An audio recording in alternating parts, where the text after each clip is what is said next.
Hello ladies and gentlemen, welcome to A1 Money. My name's JJ. I talk all things finance, so let's dive right in. So recently I've been seeing a debate popping up about gender pay inequality in sports. It's mostly being led by the WNBA players and the US women's football, soccer, team. There's been videos made and articles written which all seem to be biased in one way or another. It's not objective. Forbes releases a list annually that takes a look at the top 100 world's highest paid athletes, and most often than not it's only men that make the list, and the only women to have ever made the list are Serena Williams, Maria Sharapova and Li Na, all having appeared multiple times on Forbes' list. All three of them are very successful tennis players. Tennis has the most narrow pay gap of any major sport, and since 2007, and all 4 Grand Slams, the Australian Open, the French Open, Wimbledon, and the US Open, pay out equal prize money to their male and female winners. Therefore it's not a major surprise that Serena Williams, Maria Sharapova, and Li Na are among the only female athletes to have ever made it on the Forbes list. A good reason why the gap in tennis is narrow is because in its major 4 tournaments they allow men and women to mix. You have men play a match, followed by women. There are also junior matches happening, wheelchair matches, men's doubles, women's doubles and mixed doubles. There are a total of 675 matches at Wimbledon. Prize money at tournaments is tied to sponsors, television deals, and ticket prices, with the 4 major Grand Slams attracting the most lucrative TV deals, sponsors and ticket sales. The overall prize money at the 4 major Grand Slams have increased in recent years due to superstars like Roger Federer, Rafael Nadal, Andy Murray, Novak Djokovic, Stanislas Wawrinka, Maria Sharapova, Serena and Venus Williams being the box office stars attracting millions of people to watch tennis. This increase has benefited women tennis players as they receive a bigger check throughout the rounds. But outside the 4 major tournament, women don't receive the same amount of money per tournament as their male counterparts do. Female tennis players compare very well with their male counterparts in terms of endorsement earnings as well. The most marketable tennis players made 4 times as much from endorsements and appearance fees as they did from prize money over the last year. Among the 10 highest paid female athletes in 2018, 9 were tennis players. Now tennis is one of the only sports that can say this. Most other sports have a massive gap between pay, and the biggest gaps are from 2 of the most popular sports in the world, being football, soccer, and basketball. For the 2019 to 2020 season, the highest paid WNBA player Dewana Bonner's salary was $127,000 for the season. In comparison, the highest paid NBA player Stephen Curry's salary was $40 million for the season. The highest paid female footballer Ada Hegerberg, who is the holder of the Women's Ballon d'Or, earns around £343,000 for the season. In comparison, Lionel Messi, the highest paid men's footballer, gets around £112 million for the season. In terms of comparison, it's not even on the same planet, but to say these women aren't earning good money is ridiculous. They are earning 6 figures per year while playing a sport that they love. Ada Hegerberg earns way more than the Prime Minister of the United Kingdom. Yeah, let that sink in. So the glaring question is, why is it that Steph Curry and Lionel Messi are earning obscene amounts of money, more money than they know what to do with it, and women are earning a good, decent salary yet they are participating in the same sports? Is it because sports federations and leagues are sexist? Is it because they favor the men? Nah, it's none of that. It's very simple why that is. And I'm sure you watching this video know why. It's pretty self-explanatory, isn't it? It's to do with the quality of the product that we are viewing. It's to do with the entertainment value of the sport that we are watching. It has nothing to do with gender.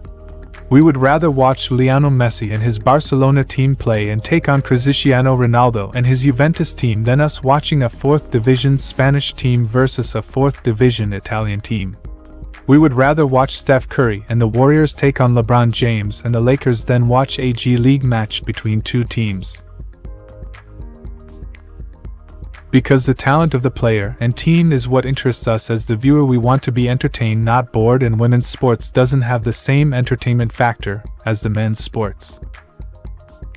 Pay inequality in the world's most popular sports is something that's not just between men and women, as the superstar male athletes earn way more than their normal counterparts. A market is going to always have a pay gap, because it's based on talent and skill. The more talented and skilled you are, the more valuable you are, the more you will get paid. It's just that simple.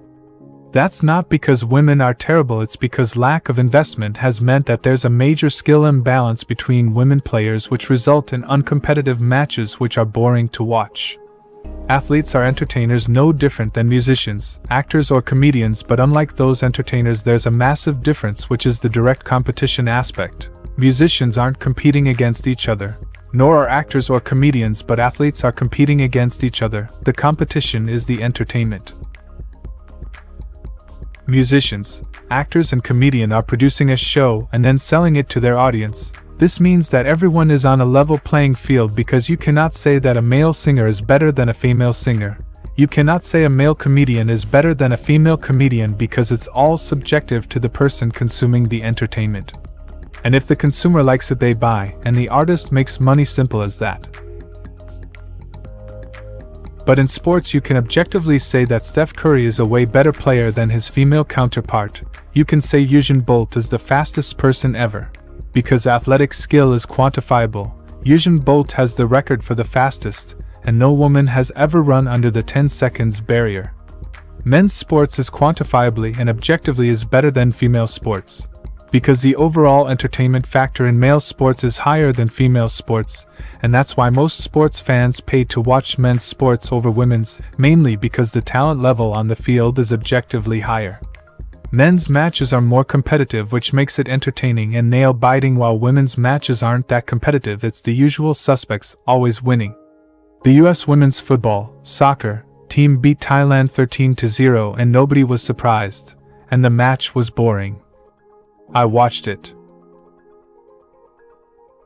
The imbalance between the skill gap in women's sports is because most countries throughout the world do not support women as much as the United States does.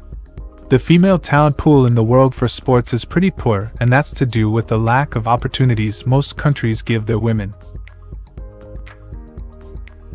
Even in professional leagues such as the WNBA, the entertainment value is low. Most players cannot dunk the ball, so there's no special highlight moment, and the difference between the top players and the bottom players is vast.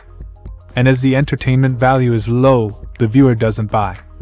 This shows in both the league's revenues. The WNBA generates in revenue roughly $25 million annually, while the NBA generates in revenue close to $9 billion.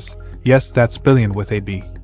This means the best female basketball player cannot get paid like the best male basketball player, because their league doesn't generate that much. The WNBA as a league generate half of what Steph Curry makes in a season. Yeah, let that sink in. How can a player be paid the same as the highest NBA player when their league generates half of that player's salary in revenue? It's impossible to pay people more than you make in revenue. Anyone can see that. In fact, the WNBA says it has lost significant money the last 22 years.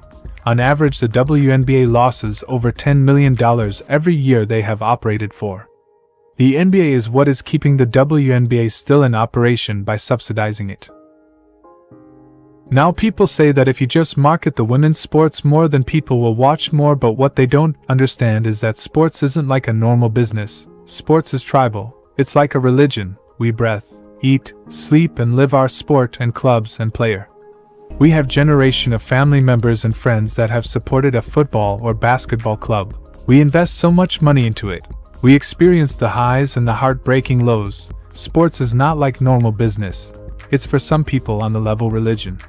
It's going to take a long time for women's sports to be on the same level as the men, but they are making great strides. 10, 20 years ago, women's sports was unheard of. Now they are playing on TV and slowly attracting the loyal fan base, and give it some time and investment into women's sports. They will be on the same level as the men's. The competition across the world has to improve so the games are competitive. Federations along with women athletes need to adjust and tailor their game to deliver the most competitive and exciting package they can to the consumer. And when they do, people will buy, and future women's sports stars probably will get paid like their men. Or we will replace all humans from sport and use robots as our entertainment, or robots will replace us. So that's the video. Hope it was helpful. If it was, then subscribe, give it a like, and let me know your thoughts in the comments section below. Check out this video that's on screen now and catch you in the next one.